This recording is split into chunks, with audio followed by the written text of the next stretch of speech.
Okay, let's see. Well, I have 7 points now. Technically, I only need 2 more to win. I guess I could just call it stop right now and end it. Well, where's the fun in that? Let's give him some hope. Last chance.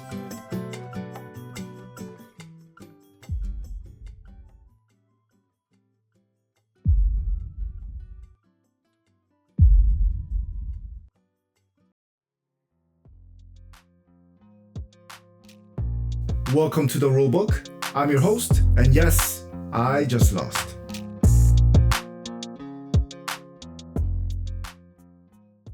Sea Salt and Paper is one of those games that fits in your pocket but punches way above its weight. 2 to 4 players, maybe half an hour, easy to teach but hard to master. This copy has 2 expansions in the box. I'll cover those in a future video. Today, we'll be sticking to the base game. In this game, you're collecting ocean-themed cards. Shells, mermaids, octopuses, building up your hand and trying to score as many points as you can. And there's a gamble to this game. Play safe or push your luck. Get it right and you score big. Get it wrong and you walk away with almost nothing. First, let's go over the cards. Before we get into the setup, let's do a quick look at what's in the deck, just so you know what you're working with. There are basically 4 types of cards in this game. The duo cards. Collect a matching pair and you can play them for a bonus action. The collector cards. The more you collect of the same type, the more points they're worth. Point multiplier cards. These boost your score based on how many of a specific card that you have. And we have here the mermaids. Only 4 of them in the entire deck. These are very special. We'll get to these later. One more thing, every card has a background color. Colors matter for scoring. We'll get to that when we cover mermaids. And that's it. Let's get to the setup. Alright, setup. This takes about 10 seconds. Shuffle the deck. Put it in the center. That will be your draw pile. Flip 2 cards face up next to it. These are your discard piles. No one gets dealt a hand. You start with nothing. You'll draw cards on your turn. You're racing to a target score, 40 points for 2 players, 35 for 3, 30 for 4. There's one other way to win, and it has nothing to do with points. If any player collects all 4 mermaids, the game ends immediately. That player wins, no matter what the score says. It's pretty rare for it to happen, but it does happen time to time. Alright, now let's get to your turn. Your turn has 2 parts. Take a card and optionally play a pair. There's a third thing you can do, but it's big enough to deserve its own section. Phase 1. Take a card. You got 2 options. Option A. Draw 2 cards from the top of the deck. Look at both. Keep one and discard the other face up onto either of the discard pile.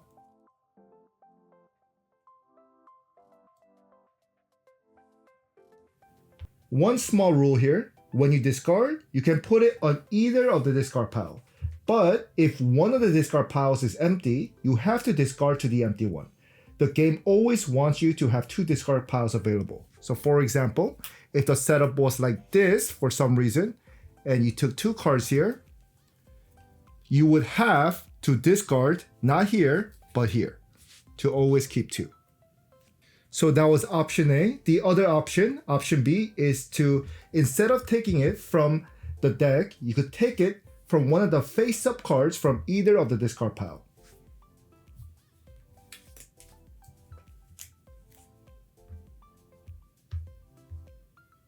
So that was taking a card. Now you could optionally play a pair. Phase 2. You may play a matching duo pair from your hand. You don't have to, but if you want to, lay the pair face up in front of you on the table. Once they're on the table, they're locked in. You can't take them back. And depending on which duo pair you played, you get a special bonus action. We'll cover those in the cards details section later. You don't have to play your pairs right away. You can keep them hidden in your hand. The points are the same either way. But once you play them, everyone can see them. Sometimes keeping your hand hidden is a smarter move. And that's your whole turn. Take a card, optionally play a pair. Then it's the next player's turn. But like I said earlier, there's one more thing you can do on your turn, and it's the most important decision in the game. At the end of your turn, if your card score is 7 or more points, you can end the round. You don't have to. You can keep going and try to build up more. But if you want to end it, you have two choices. Choice 1. You say stop. The round ends immediately. No one else gets a turn.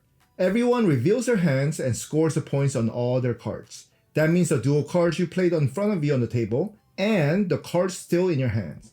Choice 2. You say last chance. You reveal your hand, and now every other player gets one more turn. Just one. Then the round ends and everyone tallies up their card score as usual. Once everyone else performs one more turn, if the player who called last chance has a card score equal to or higher than all of their opponents, they've won the bet.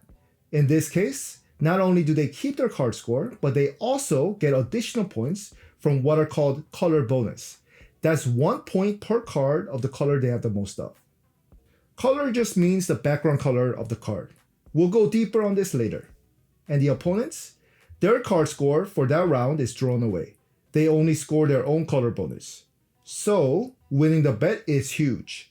You get your full card score plus a color bonus, and your opponents get almost nothing. But what if you lost the bet? Meaning after everyone else took their extra turn, someone ended up with a higher card score than you. Then your card score is thrown away, and you only score your color bonus for that round. Meanwhile, your opponents keep their full card score.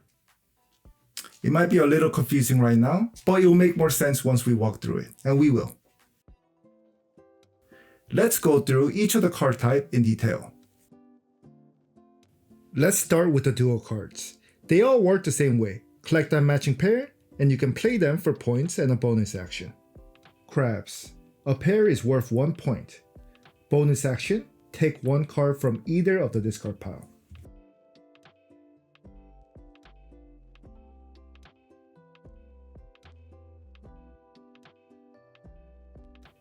Fish.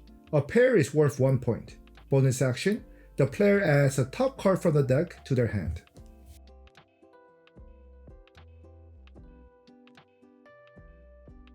Boats. A pair is worth 1 point.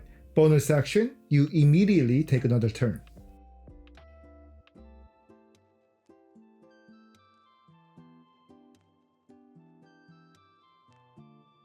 Shark and a swimmer.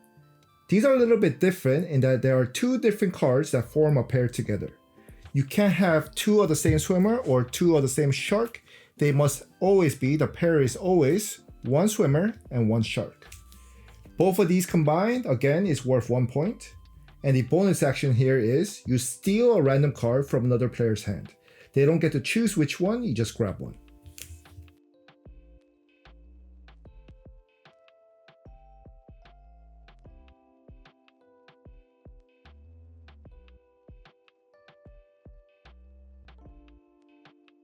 And yes, it's as annoying as it sounds. These here are the collector cards, and the more you collect of the same type, the more points they're worth. There are 4 different types. There are the shells, the octopuses, the penguin, and the sailor. These are the shells. There is only 6 on the entire deck, and 1 shell is only worth 0, but they scale up pretty quickly.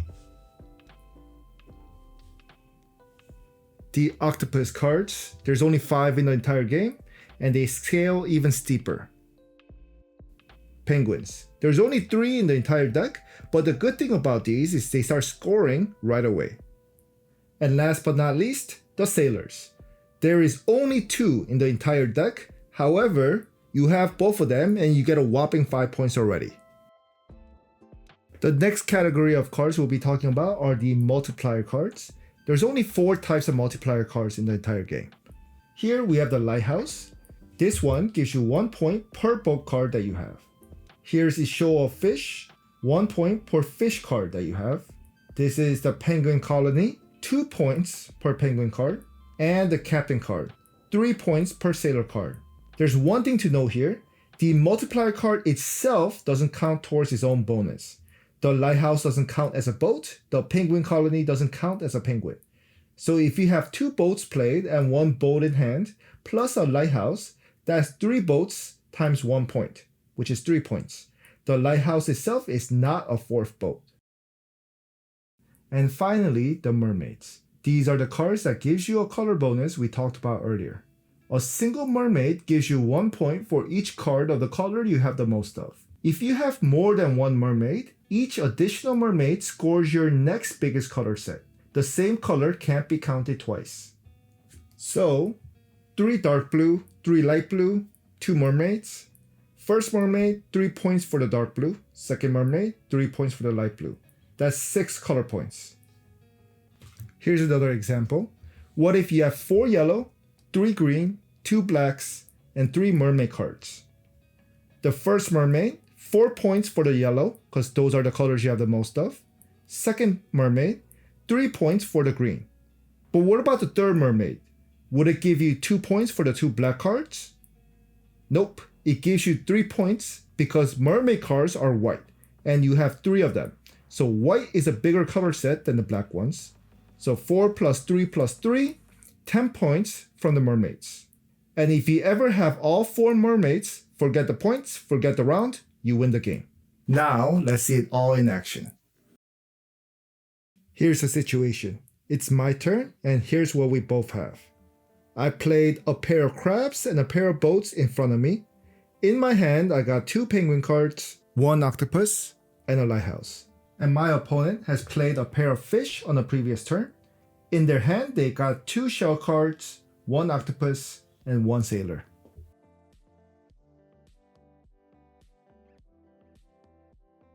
My card score is 7, so I can end the round. Now, what do I do? If I call stop, the round ends right now. No more turns, we both score our card scores. I end up with 7 points, my opponent gets 3 points. Simple, safe, and done. But let's say I'm feeling pretty confident. I don't really know how many total points my opponent has because I can't see their hand, but let's say I'm feeling pretty confident that I have higher number of points. So let's see what happens if I call last chance instead. Let's consider this in 2 scenarios. Scenario A, I win, and scenario B, I lose. Remember, the opponent will take 1 more chance after I say last chance. My opponent gets 1 more turn. They draw 2 cards from the deck, keep 1, discard the other, and they get another shell card. So now they have 3 shell cards instead of 2. That bumps their shell score from 2 to 4. Their new card score is 1 plus 4, which is 5 points now. However, my card score was 7. Theirs is only 5, and since mine is higher, I won the bet. I get my full card score of 7 plus my color bonus. That's for winning the bet. I have 4 blue cards. That's my biggest color set. So that's 4 extra points. So my total for this round turns out to be 11. And my opponent? Well, their card score gets thrown away. They only score their color bonus. Their biggest color set is 3 black cards. So they score only 3 points in this round. Compare that to stop, where they would have gotten 3 points anyways. In this case, it didn't matter much, but I went from 7 to 11. That's the upside of winning the bet. I win big and they lose. Now let's rewind a bit. Same situation, I call last chance, but this time my opponent gets a little luckier. They draw 2 cards and they get a second sailor card. And here's their new card score. Fish pair is 1, the 2 shells they have is 2, and now the sailor pair they have is 5. That's 8 total points.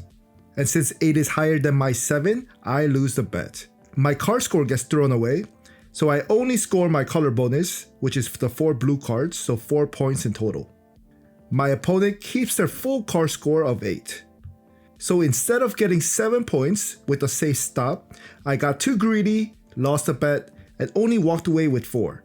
And my opponent's score went from 3 all the way to 8. And that's why the stop versus last chance decision is the heart of this game. Rounds over, everyone scored. Count out the total points each player got and add it to their tally. Then gather all the cards back, play cards, hand cards, everything, shuffle them back together, and lay out the 2 cards face up to form a discard piles again. The player to the left of whoever triggered the end of the previous round goes first. Every round you're starting completely fresh. The only thing that carry over are the total points that you won in the previous rounds. And so here's the thing. Let's say in this round, the cards are in your favor. Things are just going your way. It's fine, it's just one round. The next one's a clean slate. So you keep playing rounds until someone's total score finally hits one of these targets. If there's a tie, the winner is whoever scored the most points in the last round. And if that's also tied, I don't know. Flip a coin, the rulebook doesn't cover it. And that's sea salt and paper. It's small, it's quick, it's easy to teach, but there's a surprisingly amount of tension packed into this little box. The whole game comes down to that one question. Do you want to play it safe, or do you push your luck? And every time you think you got it figured out, the 4 mermaids come out. If you enjoyed this video, hit that like button and subscribe. I'll be covering the 2 expansions in a featured video. Anyways, thanks for watching. That's in the rulebook.